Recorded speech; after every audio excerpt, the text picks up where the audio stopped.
여러분들의 얼굴을 보니까 근심이 없는 것 같습니다.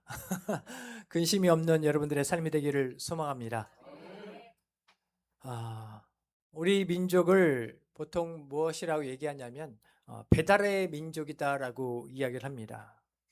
얼마나 배달을 잘하는지 여러분들이 투맨 피자를 시키면 집 앞까지 배달을 해줍니다. 우리는 단지 문을 열기만 하면 되죠. 우리 배달의 문화를 보고 서양인들이 깜짝 놀란다고 합니다. 이 나라는 신세계다. 어떻게 한밤중에도 배달이 되지? 정말로 놀라운 그 민족이 아닌가 싶습니다. 근데 이 배달의 민족이 이렇게 물건을 배달하는 그러한 배달의 내용이 아니죠.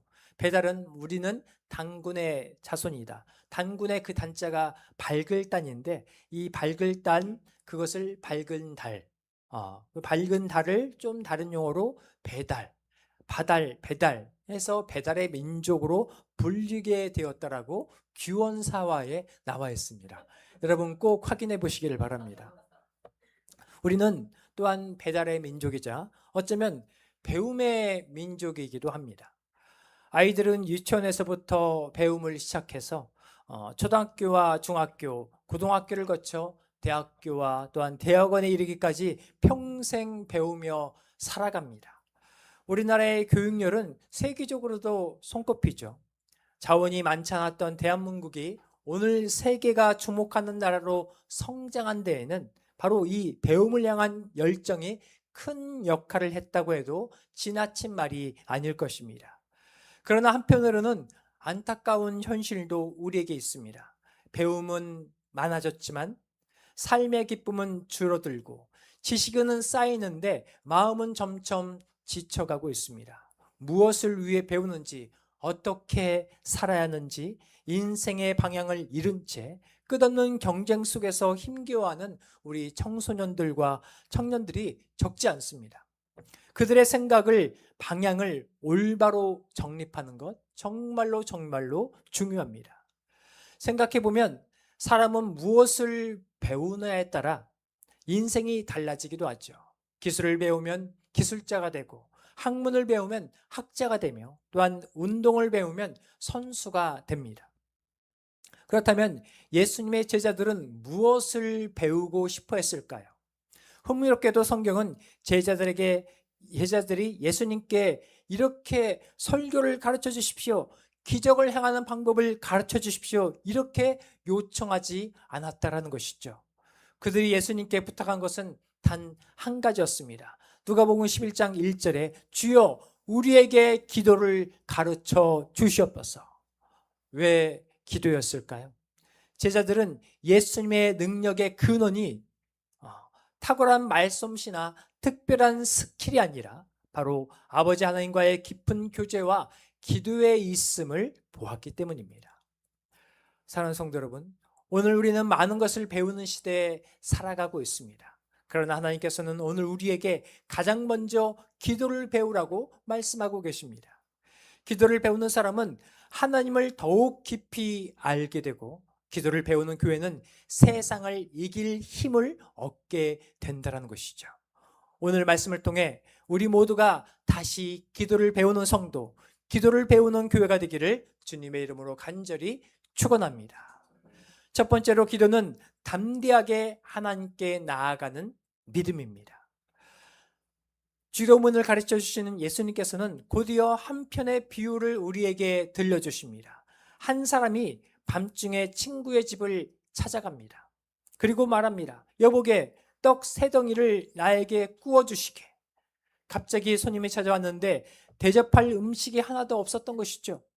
오늘날 우리의 문화로 생각하면 밤늦게 친구 집에 찾아가는 것이 그리 쉽지 않은 일이라는 것을 우리는 잘 알고 있습니다.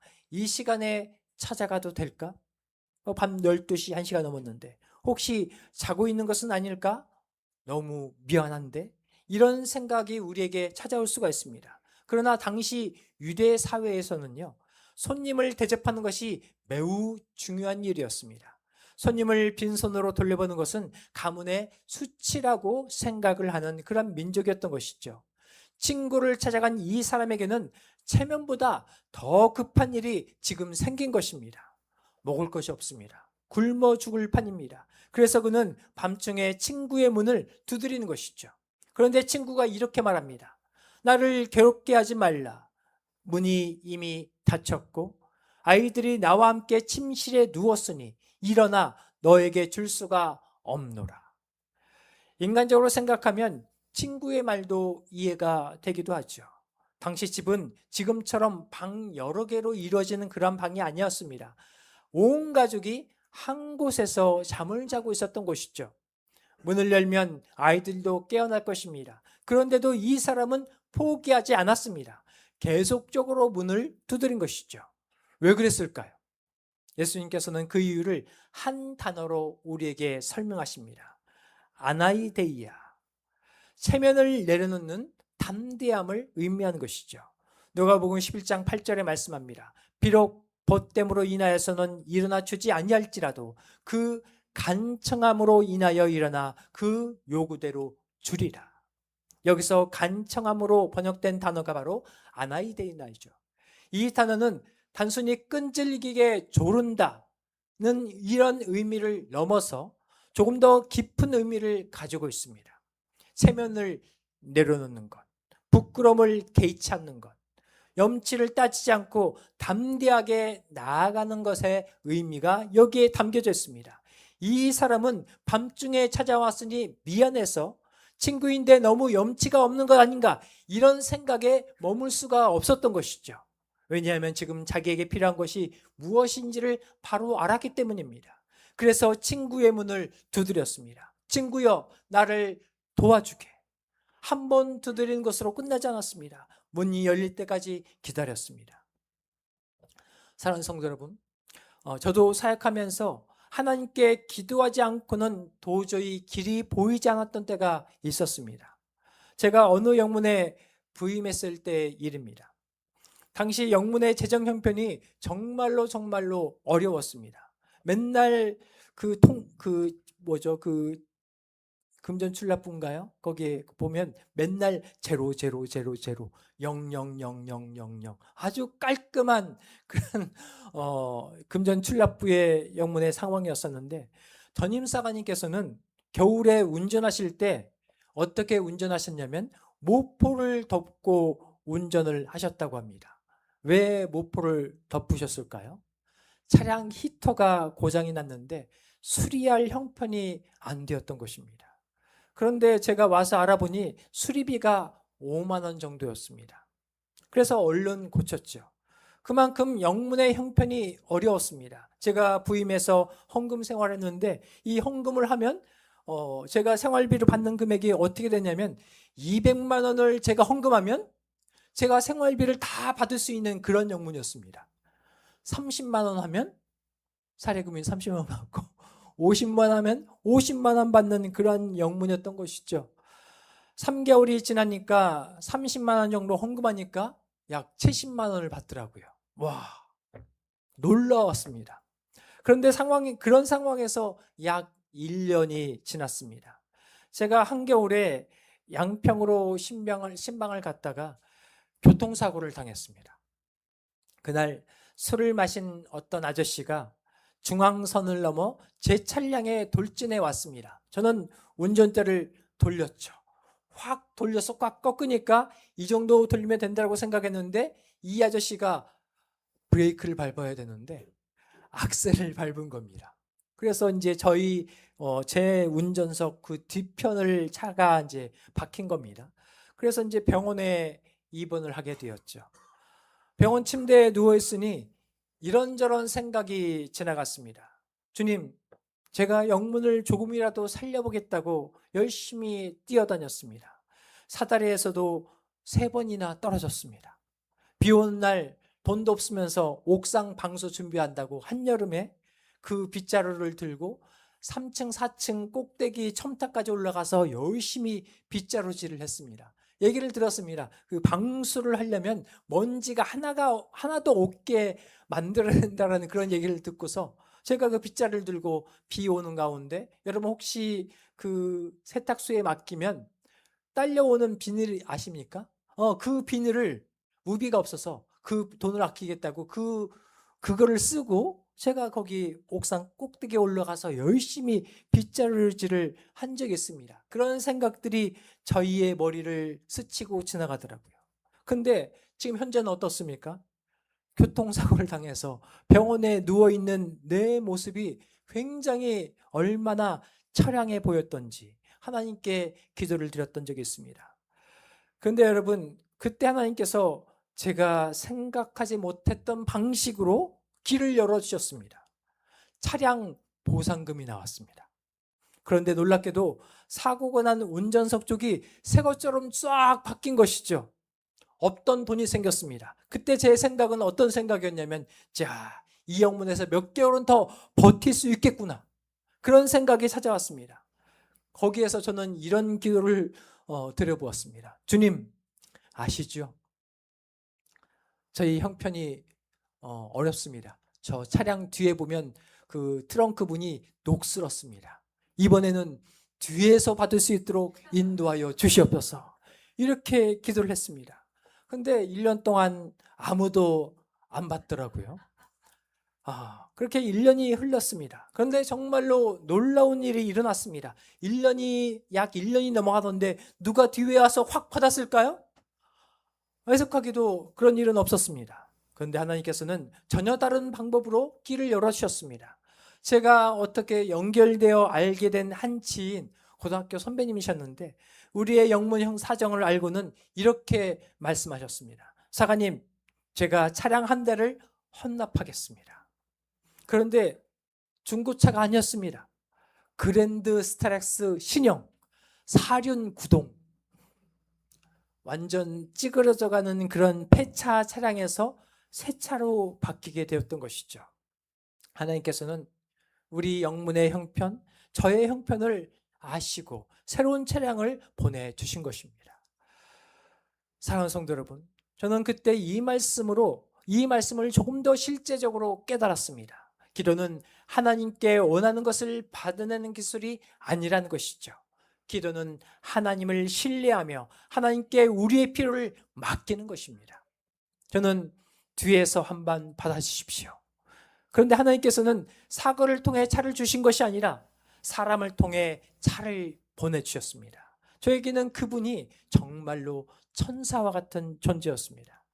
제가 생각했던 방법과 하나님께서 일하시는 방법이 분명 달랐던 것이죠.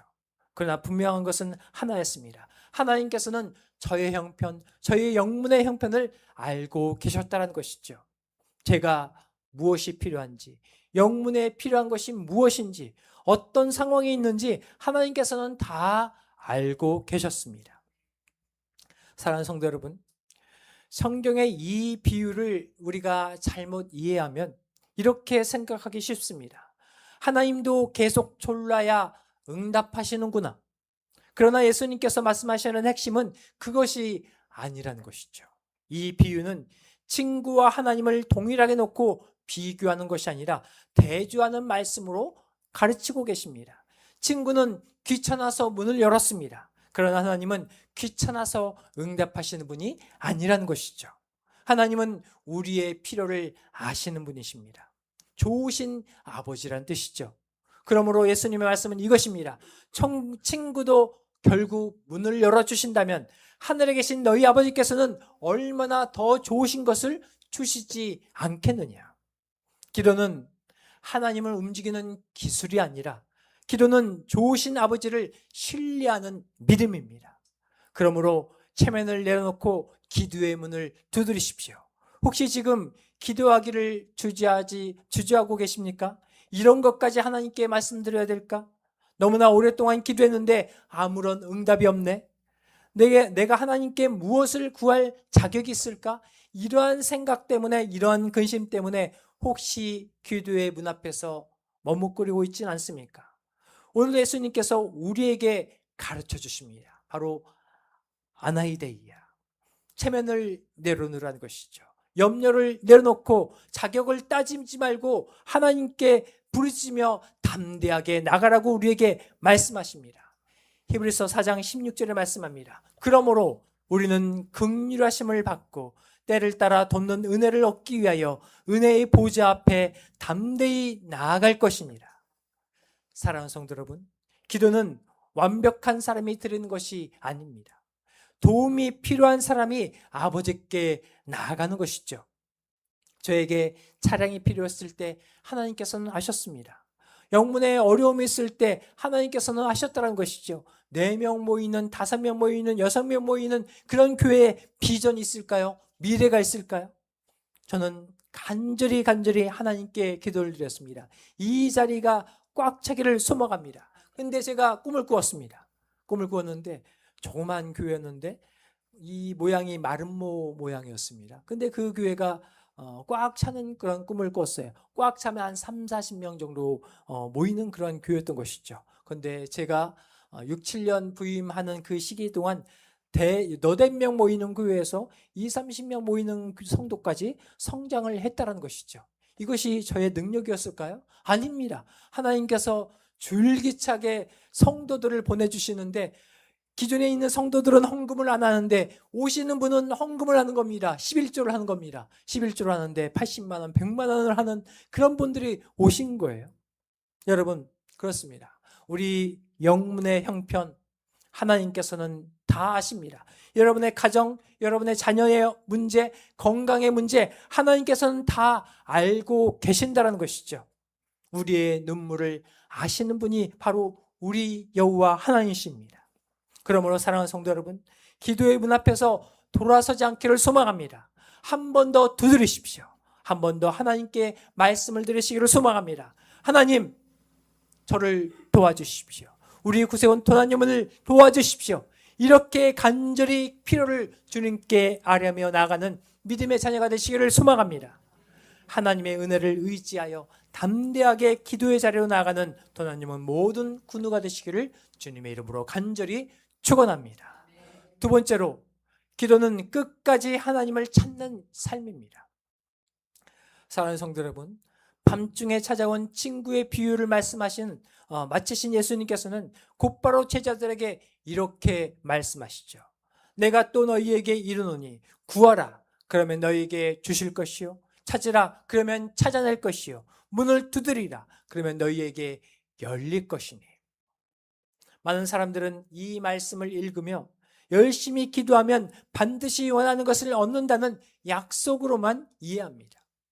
물론 하나님께서는 우리의 기도에 응답하시는 분이시죠. 그러나 예수님은 무엇을 강조하냐면 기도의 횟수가 아니라 기도하는 삶의 자세를 우리에게 가르쳐주고 계십니다. 본문에는 3개의 중요한 단어가 등장을 하죠. 여러분도 너무나 잘 알고 있는 그러한 단어입니다. 구하라, 아이테이테, 찾으라, 제테이테, 두드리라, 크루에이테.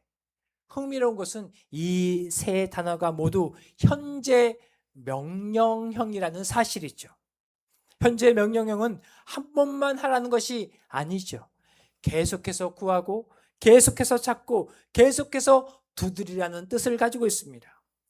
예수님께서는 기도를 일회성 행동으로 말씀하시지 않았다는 것입니다. 기도는 하나님과 지속적으로 행동하는, 동행하는 삶이라는 것이죠. 또한 새 동사의 의미도 점점점 깊어지는 것을 발견하게 됩니다. 구하는 것은 필요한 것을 아뢰는 것이죠. 찾다는 무엇입니까? 더 적극적으로 하나님을 추구하는 것이죠. 두드리라는 것은 무슨 뜻입니까? 문이 열릴 때까지 포기하지 않고 나아가는 모습이라는 것입니다. 예수님께서는 기도는 점점 하나님께 가까이 나아가는 여정임을 우리에게 가르쳐주고 계십니다. 사랑하는 성도 여러분, 우리는 종종 기도를 문제 해결의 수단으로만 생각할 때가 있습니다. 어려운 일이 생기면 기도하고 문제가 해결되면 기도가 줄어드는 경우가 발생합니다. 그러나 예수님께서는 기도를 그런 차원에서 우리에게 말씀하지 않는다는 것이죠. 구하라, 찾으라, 그리고 두드리라는 말씀은 필요한 것을 얻기 위한 공식이 아니라 하나님과의 관계를 계속 이어가라는 하나님의, 예수님의 초청인 것이죠. 이처럼 기도는 무엇을 얻는 것보다 하나님을 더 깊이 알아가는 과정입니다. 그래서 찾으라는 말씀은 단순히 잃어버린 것을 찾으라는 의미가 아니라 하나님 자신을 계속 찾으라는 초청이기도 합니다. 여러분, 기도할수록 우리는 하나님을 알게 되고 하나님을 알면 알수록 우리의 믿음은 더욱더 성숙해집니다. 사랑하는 성도 여러분, 혹시 기도하다가 포기한 적은 없으십니까? 기도에도 달라지는 것이 없는 것 같은데, 하나님께서 침묵하시는 것 같은데, 그런 마음이 우리에게 찾아올 때가 있죠. 그러나 예수님께서는 오늘도 우리에게 말씀하십니다. 계속 구하라, 계속 찾으라, 계속 두드리라. 기도는요, 하나님께 응답을 재촉하는 일이 아니라 우리의 믿음을 자라게 하는 은혜의 시간이라는 것이죠. 여러분, 기도하는 동안 하나님께서 상황만 변화시키는 것이 아니라 기도하는 우리의 마음을 변화시켜 주신다는 사실을 꼭 기억하시기를 간절히 소망합니다. 여러분, 삶 가운데 기도를 멈추지 마십시오. 하나님을 찾는 일을 포기하지 않기를 소망합니다. 문이 열리지 않는 것처럼 보여도 좋으신 아버지께서는 가장 선한 때에 가장 좋은 것으로 우리에게 응답하여 주십니다. 오늘도 끝까지 하나님을 찾으며 끝까지 기도의 문을 두드리고 도난님은 모든 성도들이 하나님의 응답을 받는 믿음의 자녀가 되시기를 주의 이름으로 간절히 축원합니다. 세 번째로, 기도는 좋으신 아버지를 신뢰하는 믿음입니다. 예수님께서는 기도를 가르치시면서 마지막으로 한 가지 질문을 우리에게 던지십니다. 너희 중에 아버지 된 자로서 누가 아들이 생선을 달라고 하는데 생선 대신에 뱀을 주며 알을 달라 하는데 정갈을 주겠느냐? 예수님의 질문에 대한 대답은 너무나 분명하죠. 그런 아버지는 없다라는 것입니다. 비록 부족하고 연약한 부모일지라도 자녀에게 해로운 것을 주려고 하지는 않죠. 오히려 자녀에게 가장 좋은 것을 주고 싶어하는 것이 부모의 마음입니다. 예수님께서는 우리가 잘 알고 있는 부모의 바로 이 사랑을 통해 하나님의 마음을 가르쳐 주십니다. 본문 13절입니다. 너희가 악할지라도 좋은 것을 자식에게 줄 줄 알거든 하물며 너희 하늘 아버지께서 구하는 자에게 성령을 주시지 않겠느냐? 오늘 찬양의 주 메시지가 무엇이었습니까? 바로 성령님이죠.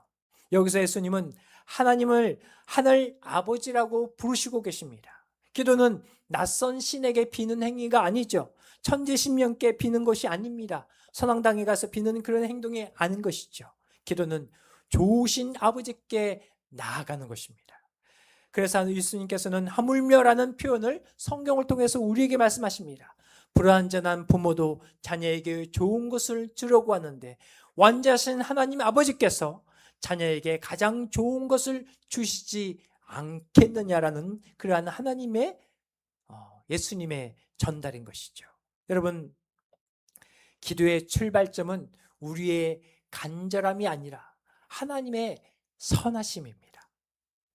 사랑하는 성도 여러분, 오늘 본문에서 가장 중요한 단어가 등장을 합니다. 바로 성령님이시죠. 곧 헬라어로 퓨뉴마 하기온. 흥미로운 것은 같은 말씀을 기록한 마태복음 7장에서는 좋은 것을 주시지 않겠느냐라고 끝납니다. 그런데 누가는 그 좋은 것이 무엇이냐면 바로 성령을 주시지 않겠느냐라고 말씀을 이야기합니다. 왜 그럴까요? 누가복음은요, 어디와 연결되는 말씀이냐면 바로 사도행전으로 이어지는 말씀입니다. 누가는 처음부터 끝까지 기도와 성령의 관계를 강조하죠. 예수님께서 기도하실 때 성령께서 임하셨고 초대교회도 기도할 때마다 성령의 충만함을 경험했습니다. 그래서 누가에게 있어서 기도의 최고의 응답은 무엇이냐? 문제가 해결되는 것으로만 끝나는 것이 아니라 성령으로 충만해지는 것이죠. 성령께서는 우리에게 믿음을 주시고 지혜를 주시며 또한 위로를 주시고 그리고 하나님의 뜻을 따라 살아갈 힘을 주십니다. 그러므로 성령보다 더 큰 선물은 없는 것이죠. 우리 구세군 도난여문 가운데 성령의 역사가 일어나기를 소망합니다. 그 성령의 역사로 말미암아 누가 변화되어야 될까요? 누구입니까? 나입니다. 여러분, 한 사람 한 사람이 변화되어야 할 대상이라는 것이죠. 우리는 기도할 때 대부분 문제 해결을 먼저 구합니다. 충분히 그럴 수 있습니다. 물론 하나님께서는 우리의 필요를 해결해 주실 것입니다. 그러나 하나님께서는 필요를 채워주시는 데서 멈추는 분이 아니라는 것이죠. 하나님께서는 누구를 변화시키기를 원하시느냐? 바로 이곳에 앉아있는 여러분이라는 것이죠. 여러분, 변화시키기를 원하십니까? 누굴 통해 변화시키기를 원하십니까? 성령의 역사를 통해서 여러분들이 변화되기를 소망합니다. 성령께서 우리와 함께 하시면 두려움도 물러갑니다. 평안을 얻게 되고 낙심 가운데 소망을 얻게 되며 시험 가운데 믿음을 지키게 됩니다. 우리 구세군 도난여문, 우리가 지금은 기도해야 할 때입니다. 우리가 열심히 기도하고 성령의 역사가 임하면 우리에게는 어려움은 물러가게 될 것입니다. 소망은, 낙심은 넘어가고 소망이 찾아오게 될 것입니다. 귀한 비전을 품는 여러분들에게, 우리 구세군 도난여문에게 하나님의 놀라운 축복이 임하기를 주의 이름으로 간절히 축원합니다. 여러분, 우리 구세군 도난여문 성령이 충만한 여문이 되기를 소망합니다. 여러분들이 문제를 만날 때마다 먼저 기도하고 여러분의 응답을 받기를 소망합니다. 그리고 성령을 사모하며 나가는 믿음의 자녀가 되기를 주의 이름으로 간절히 축원합니다. 말씀을 정리하겠습니다. 오늘 예수님께서는 제자들에게 기도하는 방법보다 기도하는 마음을 우리에게 가르쳐 주셨습니다. 기도는 하나님을 설득하는 기술이 아니라는 것이죠. 기도는 좋으신 아버지를 신뢰하는 믿음입니다. 그러므로 우리는 체면을 내놓고 담대하게 주님께 나아가십시오. 포기하지 말고 계속적으로 구하고 계속 찾고 계속 두드리시기를 바랍니다. 그리고 무엇보다 응답만을 구하는 사람이 아니라 성령을 가장 큰 선물로 사모하며 그 성령을 받는 여러분들의 인생이 되기를 소망합니다. 여러분, 기도는, 교회는 어디일까요? 무엇일까요? 교회는 기도를 배우는 장소입니다. 여러분, 이 교회에 나와셨습니까? 이 교회에서 기도를 배우기를 소망합니다. 하나님을 더욱더 깊이 알게 되고 기도를 배우는 교회를 통하여서 성령의 능력을 체험하는 아름다운 영문이 되기를 주의 이름으로 간절히 축원합니다. 새벽 예배가 살아나기를 소망합니다. 수요 예배가 살아나기를 소망합니다. 여러분들이 이 주일 예배가 기도로 살아나기를 소망합니다. 무릎으로 나가시기를 소망합니다. 여러분, 기도하십시오. 무시로 기도하시기를 바랍니다. 가정에서도 주님께 간절히 기도하기를 소망합니다. 우리 가정을 위해서, 우리 구세군 도난여문을 위해서 간절히 기도함을 말미암아 그 기도가 응답받는 믿음의 영문이 되기를 주의 이름으로 간절히 축원합니다. 다 같이 기도를 드리겠습니다. 거룩하신 사랑의 하나님,